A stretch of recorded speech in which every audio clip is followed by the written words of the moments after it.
Shalom, saudaraku yang kekasih di dalam Tuhan Yesus Kristus.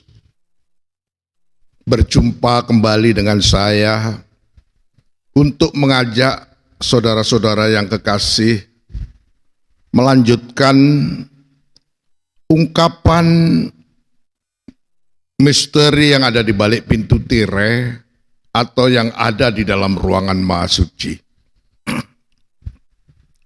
Kalau kita berbicara mengenai ruangan Maha Suci yang sama dengan daerah kesempurnaan, itu merupakan daerah yang sangat luas, panjang, lebar, tinggi, dan dalam. Oleh karena itu saya ingin mengajak saudara dan saya di dalam memahaminya, tidak sepotong-sepotong atau sepenggal-sepenggal, tapi supaya kita dapat memahami secara menyeluruh atau secara genap lengkap. Dan saat ini kita masih memahami atau mengungkap mengenai pintu tirai yang merupakan satu-satunya pintu, satu-satunya jalan untuk masuk ke dalam ruangan Maha Suci atau menuju ke daerah kesempurnaan itu. Dan menurut pengajaran terangnya tabernakel, maka suratan Ibranilah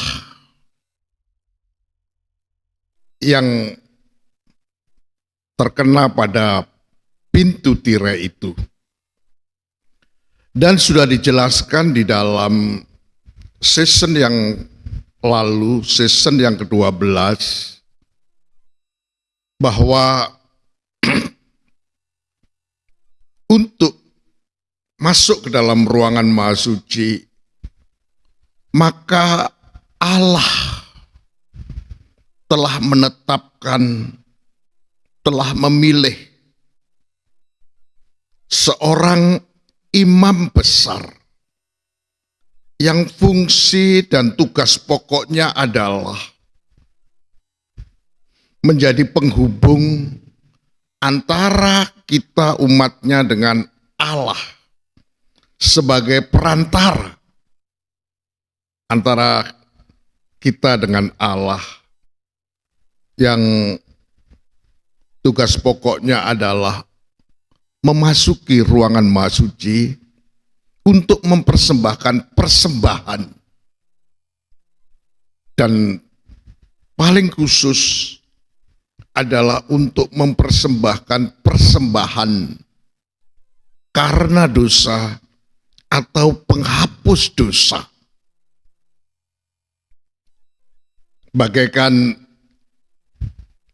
untuk menyempurnakan umatnya.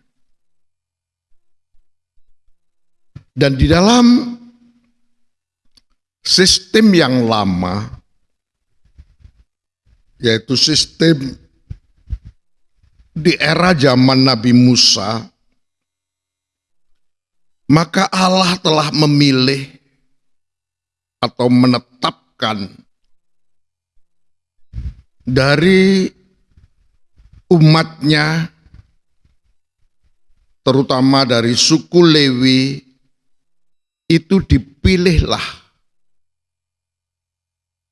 Harun dan anak-anaknya untuk menjabat sebagai imam besar. Dan karena imam besar itu dipilih dari antara umatnya atau dipilih dari antara manusia, maka Allah kemudian mengharuskan Harun untuk mempersembahkan persembahan khusus lebih dahulu kepada Tuhan sebagai korban penghapus dosa bagi dirinya dan keluarganya. Dan kemudian setelah itu Harun sebagai imam besar harus mempersembahkan persembahan kedua, yaitu persembahan khusus penghapus dosa bagi seluruh umatnya.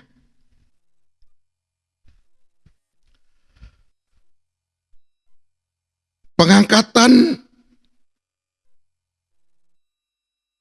imam besar di dalam cara yang baru atau sistem yang baru yang ditetapkan oleh Allah, yang menjadi imam besarnya ialah Kristus Yesus, anak laki-laki Allah itu sendiri.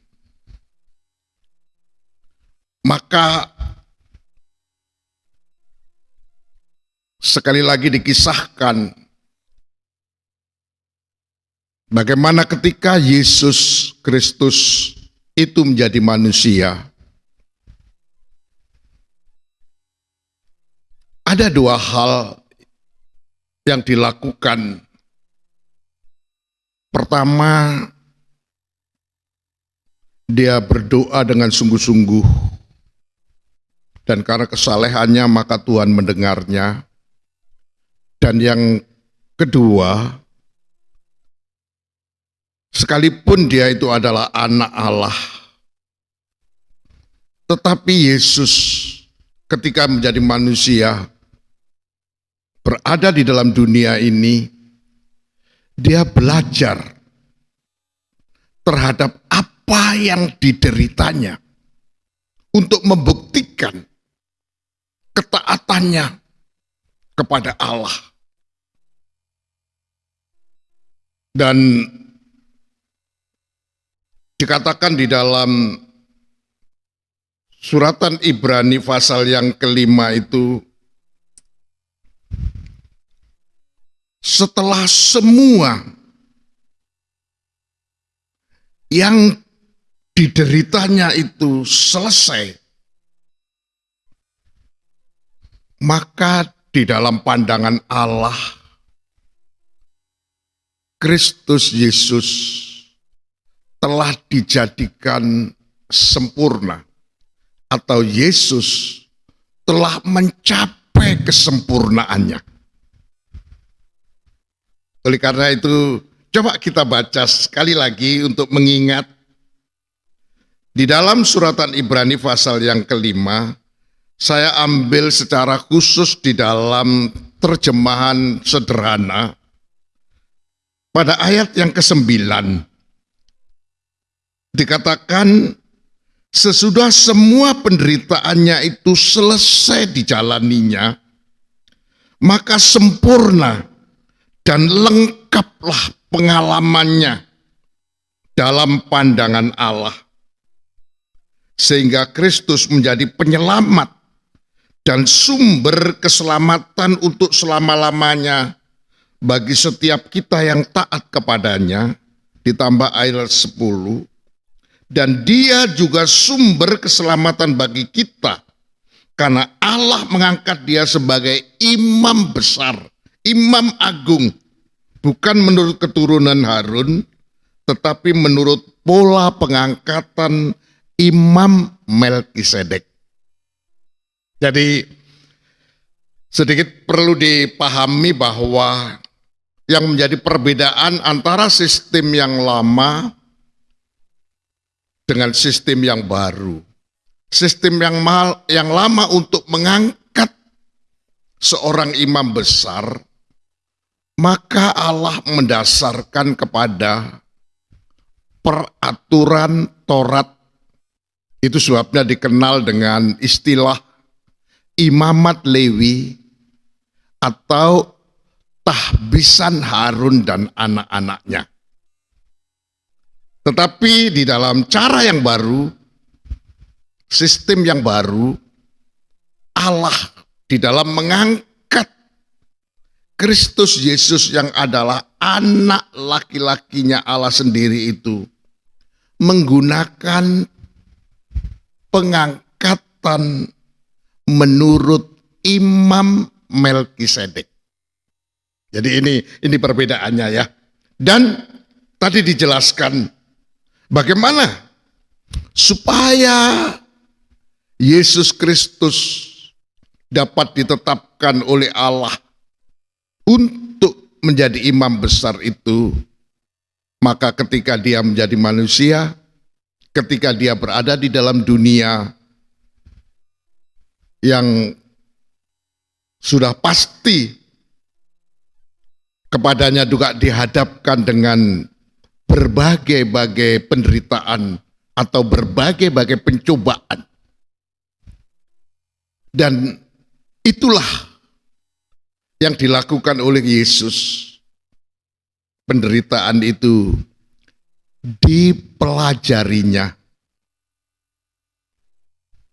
sampai semua penderitaannya itu selesai dijalaninya. Maka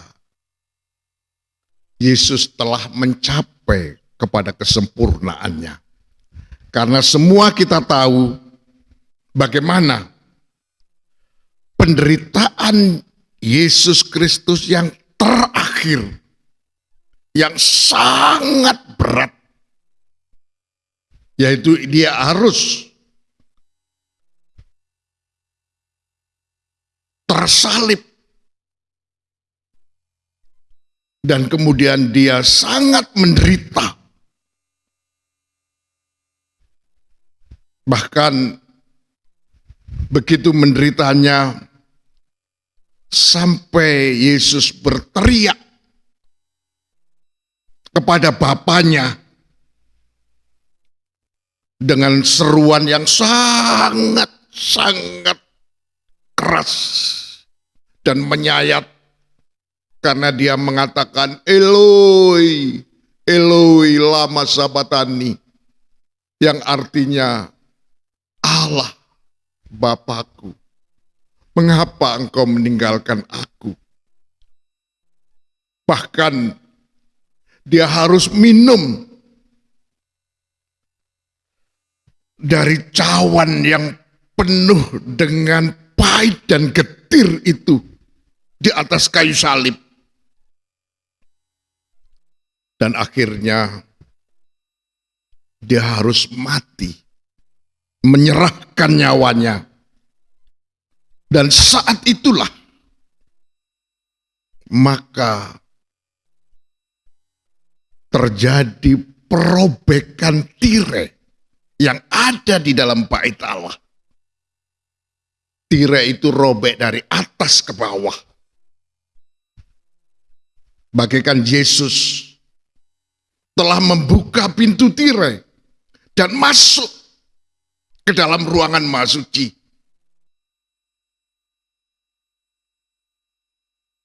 Oleh karena itu, saya ingin mengajak saudara dan saya setelah Yesus mencapai kesempurnaannya, maka ia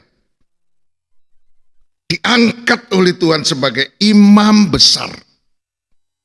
Sekali lagi, bukan menurut peraturan Harun, tetapi menurut peraturan Melkisedek. Dengan dasar adanya pengangkatan, penetapan dari Allah terhadap Yesus Kristus menjadi imam besar, karena dia telah mencapai kesempurnaannya, maka pada season yang ke-13 ini Tuhan mengajak kepada kita untuk meninggalkan asas-asas pertama atau pengajaran mula-mula tentang Kristus dan melangsungkan dan melanjutkan dan beralih kepada perkembangannya yang penuh atau kepada kesempurnaan. Sebab di dalam salinan bahasa Indonesia terjemahan lama dikatakan di dalam Ibrani pasal yang ke-6 itu ayat yang pertama demikian. Sebab itu baiklah kita berhenti daripada menerangkan pengajaran Kristus yang mula-mula itu. Langsungkanlah kepada pengajaran kesempurnaan. Atau sama dengan pengajaran tentang ruangan maha suci.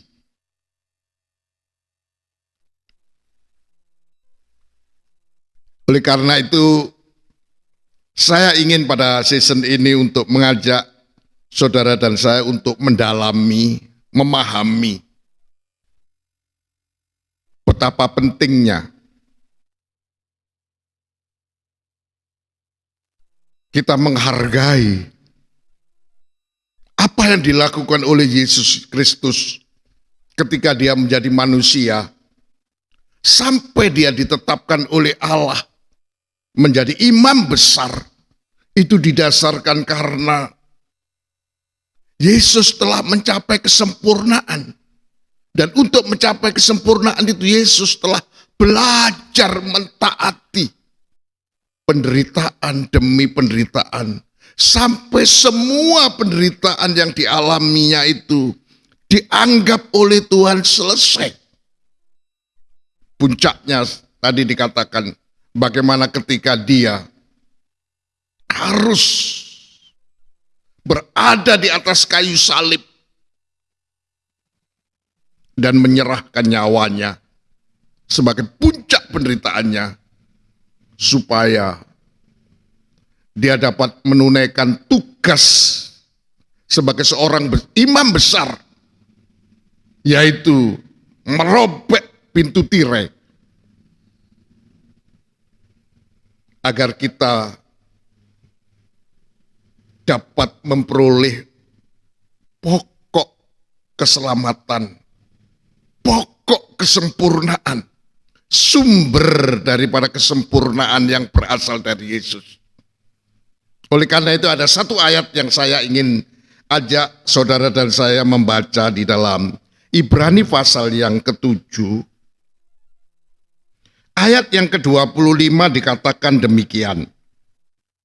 Dalam terjemahan bahasa Indonesia yang baru saja dikatakan demikian.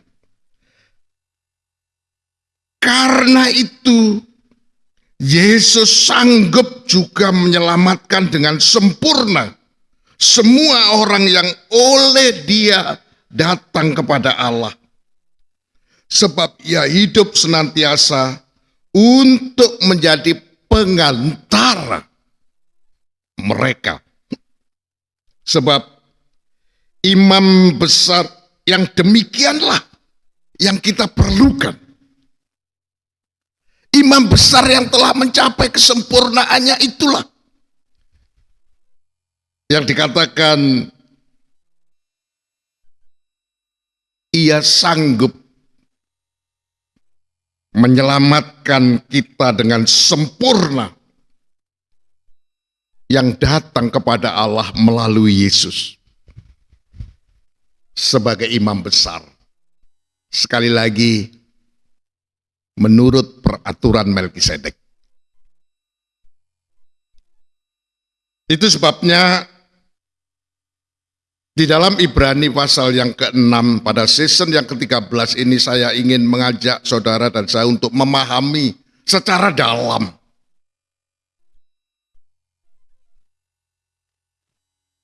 alasan daripada Allah untuk mengajak kita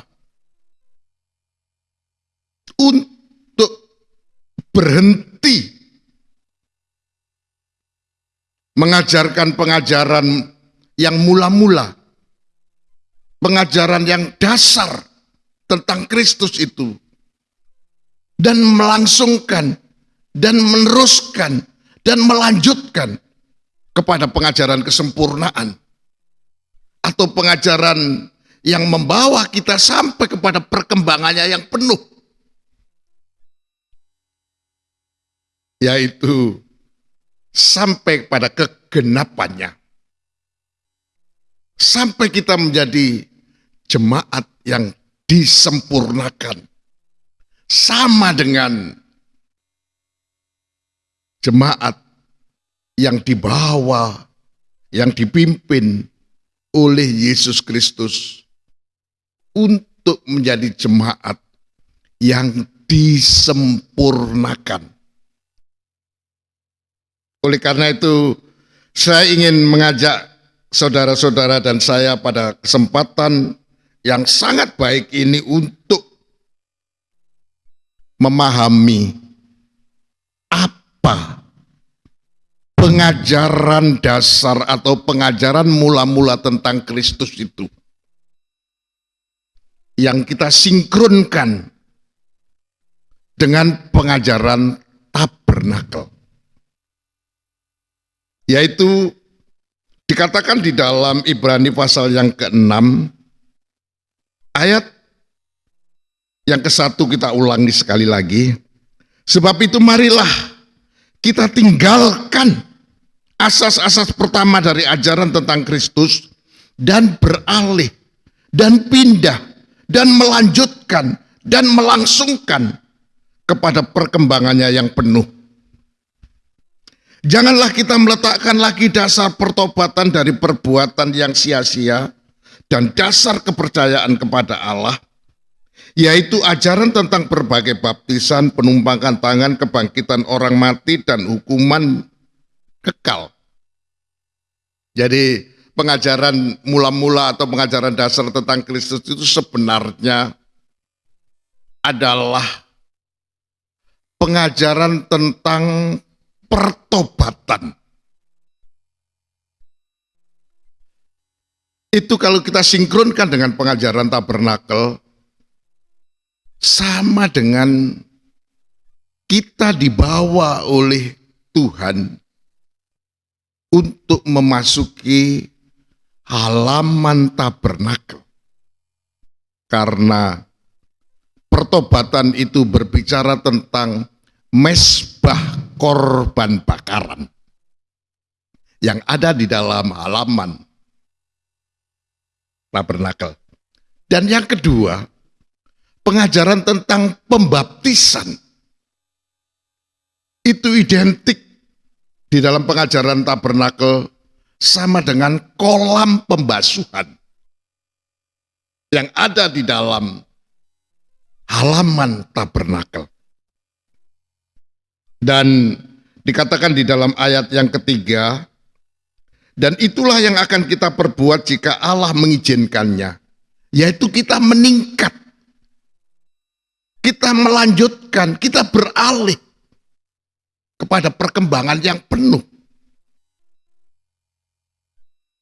Itu yang harus kita lakukan kalau Tuhan izinkan.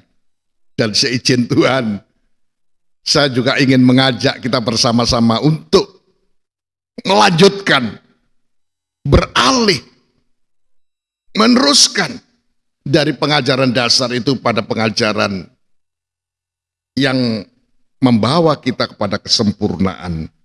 Mengapa? Sebab, kata ayat yang keempat, mereka yang pernah diterangi hatinya dan pernah mengecap karunia surgawi dan yang pernah mendapat bagian dalam Roh Kudus dan yang mengecap firman yang baik dari Allah dan karunia-karunia dunia yang akan datang, namun yang murtad lagi tidak mungkin dibaharui sekali lagi demikian hingga mereka bertobat, sebab mereka menyalibkan lagi anak Allah bagi diri mereka dan menghinanya di muka umum. Dan pengajaran mula-mula tentang Kristus atau pengajaran dasar tentang Kristus itu, di samping bagaikan pengajaran tentang halaman dari tabernakel, yang berbicara tentang pertobatan, mezbah, korban bakaran, tentang pembaptisan, kolam pembasuhan. Tapi bagi kita yang telah mendapatkan diterangi hatinya oleh Roh Kudus, dipenuhi oleh Roh Kudus, bahkan kita mendapatkan karunia-karunia surgawi, karunia Roh Kudus, sampai kita mendapatkan bagian di dalam Roh Kudus. Itu di dalam pengajaran tabernakel sama dengan pintu kemah dan pelita emas. Kepenuhan Roh Kudus, diterangi hatinya oleh Roh Kudus, dan mendapatkan karunia, mendapatkan bagian dalam Roh Kudus untuk bisa menyaksikan tentang Yesus. Itu sama dengan pelita emas yang ada di dalam ruangan suci dari tabernakel. Demikian juga kita juga mengecap firman yang baik. Itu sama dengan meja roti sajian yang ada di dalam ruangan suci. Bahkan kita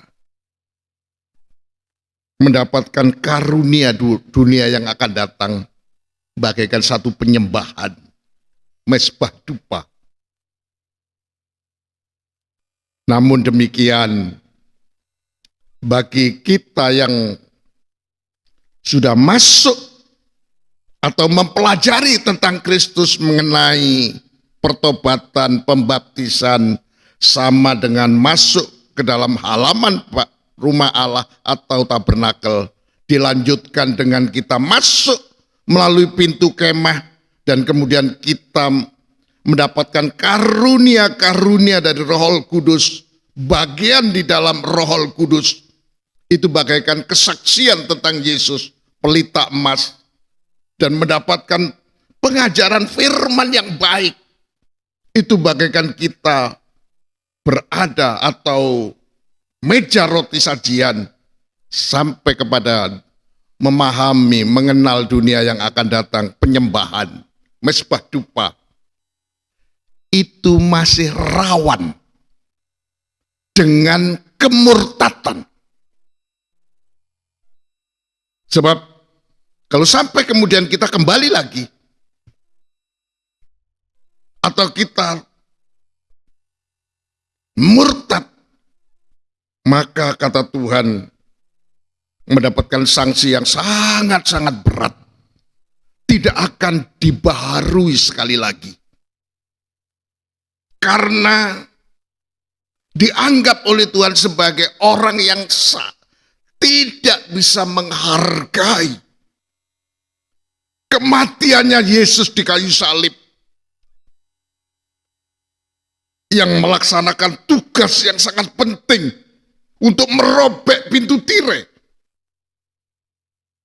untuk membawa umatnya itu masuk.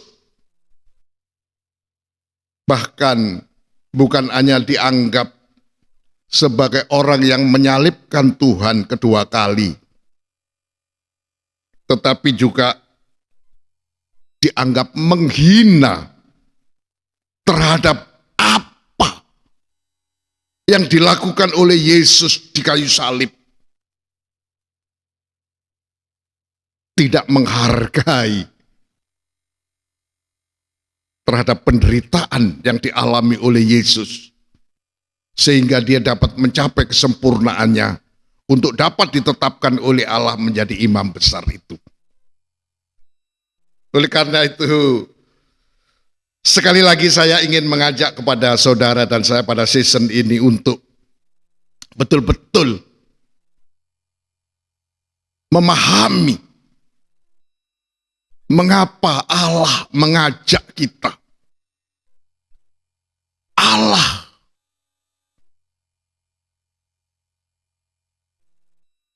menyuruh kita untuk berhenti menerangkan pengajaran mula-mula tentang Kristus ini. Karena alasannya dasarnya itu sangat kuat. Karena Yesus telah ditetapkan oleh Allah menjadi imam besar menurut peraturan Melkisedek. Dan dia telah mencapai kepada kesempurnaannya. Agar supaya kehadirannya dia, keberadaannya dia sebagai imam besar itu dapat kita manfaatkan semaksimal mungkin, seoptimal mungkin. Dan perlu dipahami bahwa tugas pokok atau tupoksi dari seorang imam besar seperti yang ditetapkan oleh Allah kepada Yesus Kristus, anak laki-lakinya sendiri itu, adalah untuk masuk ke dalam ruangan Maha Suci dan mempersembahkan persembahan-persembahan, khususnya persembahan penghapus dosa. Jadi tugas pokok daripada seorang imam besar, terutama yang dilakukan oleh Kristus Yesus, dengan didasari dengan dasar penderitaannya, sampai dia mencapai kesempurnaannya. Sehingga Allah mengangkat dia sebagai imam besar, supaya dapat melaksanakan tugas pokoknya, yaitu memimpin, membawa kita masuk ke dalam ruangan Maha Suci. Oleh karena itu, dia minta supaya kita meninggalkan pengajaran mula-mula, pengajaran dasar tentang Kristus, yaitu pengajaran tentang halaman dan ruangan suci di dalam tabernakelnya. Karena pengajaran mula-mula itu rawan dengan terjadinya kemurtatan. Dan Tuhan mau supaya kita melanjutkan, meneruskan, melangsungkan kepada pengajaran yang membawa kita kepada perkembangan yang penuh, atau membawa kita ke daerah kesempurnaan, yaitu masuk di dalam ruangan Maha Suci. Saya ingin mempercepat penjelasan ini. Mengapa kita harus melanjutkan kepada pengajaran kesempurnaan? Kita harus melanjutkan kepada perkembangannya yang penuh, supaya fungsi dan tugas pokoknya Yesus Kristus sebagai imam besar yang sudah ada, keberadaannya dia sebagai imam besar itu dapat kita manfaatkan, dapat kita pakai secara optimal. Jangan seperti kita tiadakan. Jangan sampai kemudian kita tidak manfaatkan, supaya kehadirannya dia sebagai imam besar itu sesuai dengan fungsinya, tugas pokoknya, yaitu apa? Membawa kita masuk ke daerah kesempurnaan, masuk ke dalam ruangan Maha Suci. Apalagi mengenai pengajaran ruangan suci, itu adalah dilayani, dikerjakan hanya oleh imam-imam. Itu sebabnya kemarin saya ingin ajak saudara dan saya membaca di dalam suratan Ibrani pasal yang ke-9. Suratan Ibrani pasal 9 ini adalah mengenai peraturan ibadah di tempat kudus secara lahiriah atau di dalam sistem yang lama, yaitu terdapat satu kemah, yaitu kemah sucinya Allah, itu terbagi menjadi dua, di mana ada kemah yang di depan, itu namanya ruangan suci. Coba kita baca saja ya. Di dalam Ibrani pasal 9 ayat yang pertama, saya baca dengan cepat dalam terjemahan bahasa Indonesia terjemahan baru. Memang perjanjian yang pertama juga mempunyai peraturan-peraturan untuk ibadah dan untuk tempat kudus buatan tangan manusia. Sebab ada dipersiapkan satu kemah, yaitu bagian yang paling depan, dan di situ terdapat kaki dian dan meja roti sajian ya. Dengan roti sajian, bagian itu disebut tempat yang kudus. Jadi itu tadi, kemah yang bagian depan itu disebut sebagai ruangan suci. Ayat 3 perhatikan, di belakang tirai yang kedua atau pintu tirai tepatnya, terdapat suatu kemah lagi yang disebut tempat yang maha kudus atau tempat yang maha suci. Di situ terdapat mezbah pembakaran dan tabut perjanjian dan seterusnya. Kita loncat pada ayat yang ke-6. Demikianlah caranya tempat yang kudus itu diatur.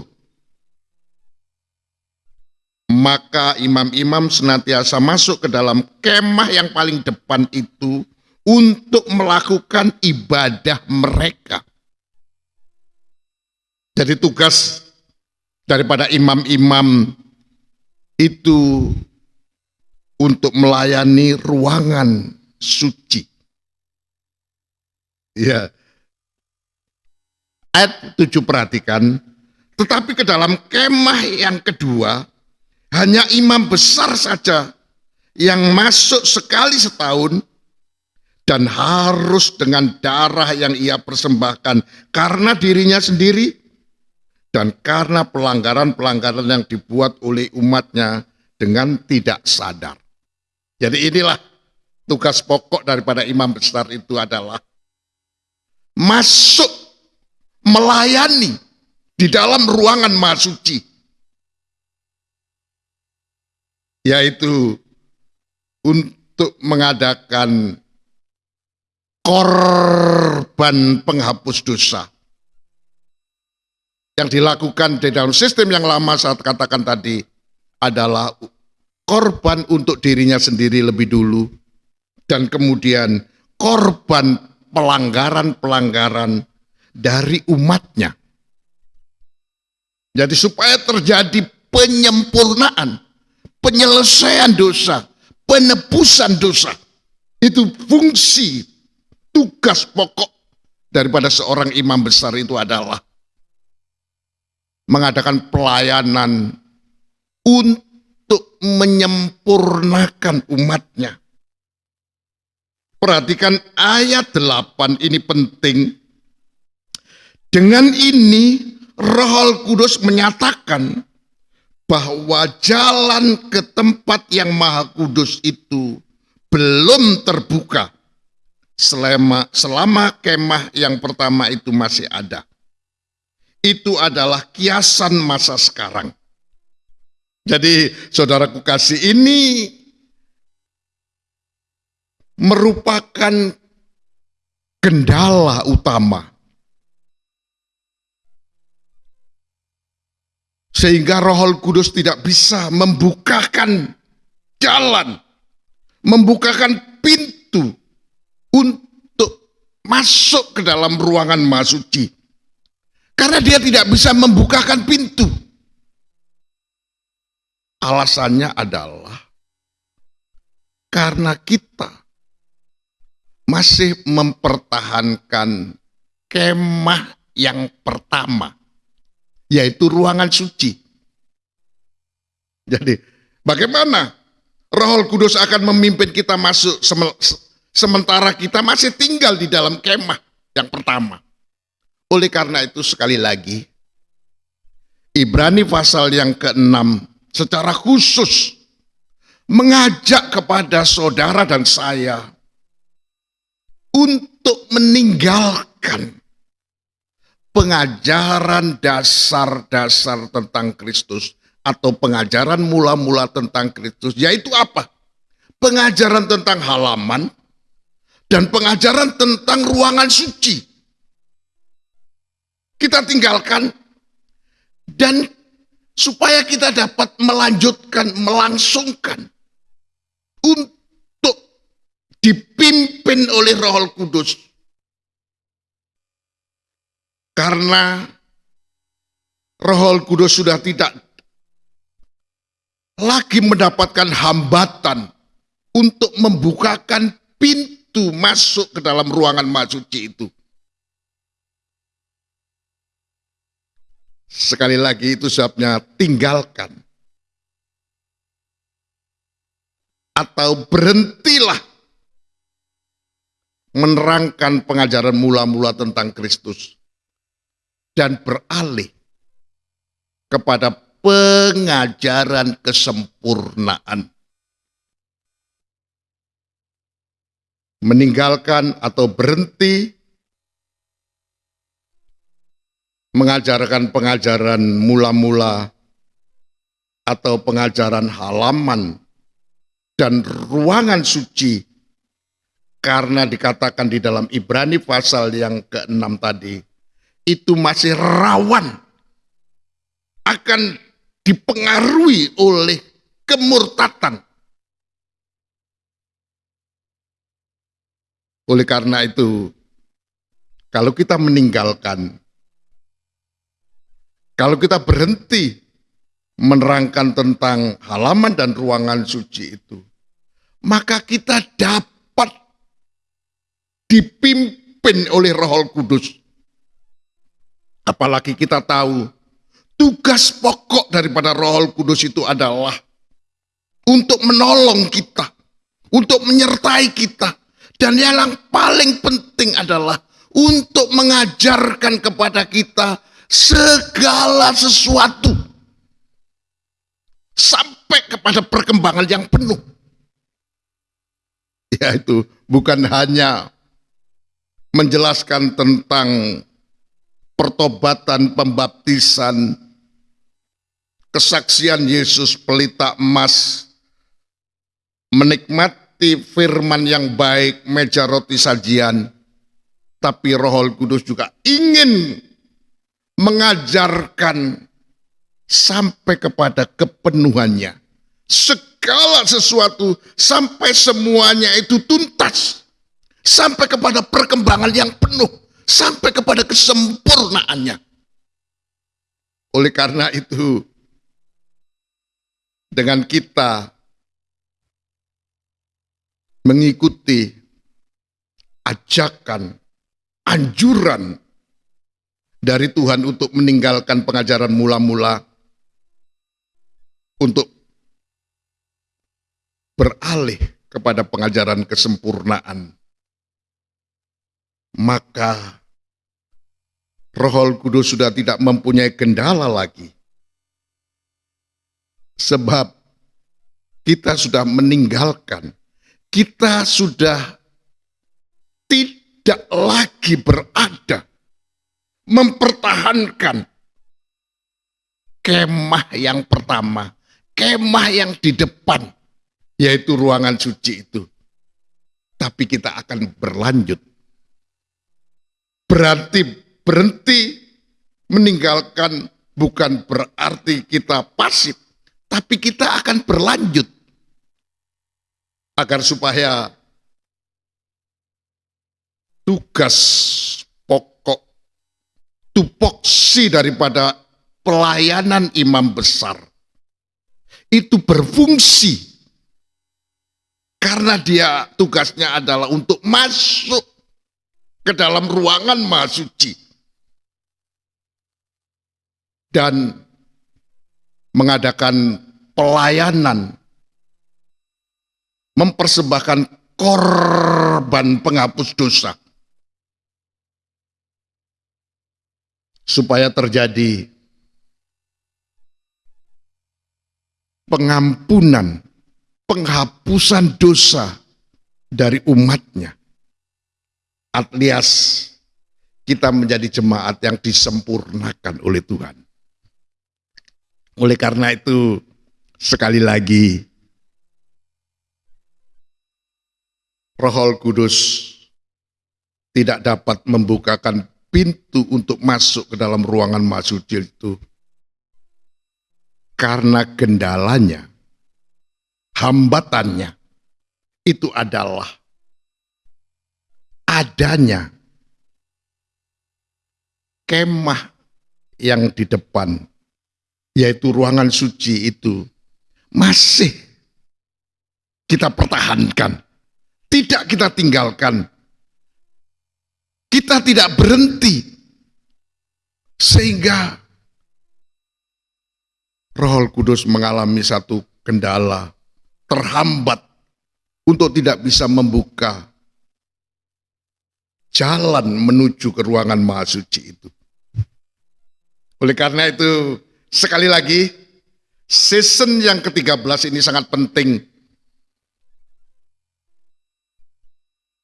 Arti penjelasannya, karena ini merupakan satu ajakan Tuhan. Bahkan mungkin bisa dikatakan perintah Tuhan untuk kita meninggalkan pengajaran mula-mula tentang Kristus, pengajaran dasar-dasar tentang Kristus, dan mengajar, melangsungkan, melanjutkan kepada pengajaran yang lebih tinggi, pengajaran yang membawa kita sampai perkembangan yang penuh, pengajaran yang membawa kita kepada kesempurnaan. Kalau di dalam tabernakel kita tinggalkan pengajaran halaman dan ruangan suci untuk melanjutkan kepada pengajaran ruangan Maha Suci. Dan ruangan Maha Suci ini adalah tupoksinya, tugas pokoknya imam besar. Dan sekali lagi, imam besar di dalam cara yang baru, di dalam sistem yang baru ini, karena Ibrani atau suratan Ibrani itu berbicara tentang adanya ketetapan Allah mengenai perubahan cara dari cara yang lama kepada cara yang baru.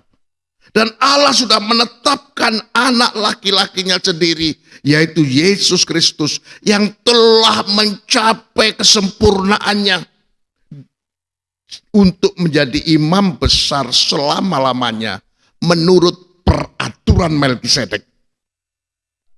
Dan sekali lagi,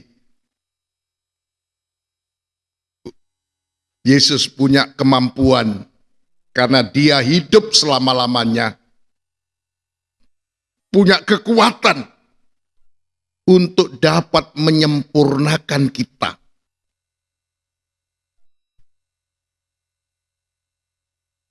Yang datang kepada Allah melalui dia sebagai seorang imam besar.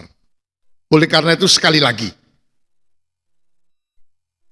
mari kehadirannya Tuhan sebagai imam besar menurut Melkisedek, karena dia telah mencapai kesempurnaannya itu, jangan kita tiadakan, jangan tidak kita manfaatkan, jangan kita mubasirkan, tapi mari kita manfaatkan semaksimal mungkin, seoptimal mungkin, dengan cara kita melangsungkan pengajaran kita kepada kesempurnaan, supaya kehadirannya Tuhan sebagai imam besar itu dapat teroptimalkan, bermanfaat, berguna bagi kita umatnya. Karena memang sekali lagi tugas pokoknya imam besar itu adalah masuk ke dalam ruangan maha suci dan mengadakan persembahan, mempersembahkan sebagai perantara penghubung antara kita dengan dia untuk mempersembahkan persembahan karena dosa, persoalan dosa kita, supaya dia bisa selesaikan, supaya terjadi penghapusan dosa, alias kita dijadikan oleh Tuhan sebagai jemaat yang disempurnakan. Di dalam pelajaran kitab Wahyu, jemaat yang disempurnakan itu bagaikan jemaat yang mampu melahirkan anak laki-laki dalam statusnya sebagai tubuhnya Kristus, supaya jemaat yang disempurnakan, yang bagaikan tubuhnya Kristus, bagaikan melahirkan anak laki-laki, itu nanti akan diangkat untuk duduk di tahta yang telah disediakan oleh Allah, mendampingi Yesus. Oleh karena itu sekali lagi, betapa pentingnya kita mengoptimalkan, kita memanfaatkan secara maksimal terhadap kehadirannya Yesus sebagai imam besar yang telah ditetapkan oleh Allah, karena dia telah mencapai kesempurnaannya itu, yaitu dengan meninggalkan pengajaran mula-mula, supaya Roh Kudus tidak mendapat hambatan, tidak mendapat halangan untuk memimpin kita, membuka jalan, membuka pintu untuk masuk ke dalam ruangan maha suci itu. Semoga Tuhan Yesus Kristus, anak laki-lakinya Allah, yang ditetapkan oleh Allah sebagai imam besar dan telah mencapai kesempurnaannya itu, memberkati saudara dan saya. Amin.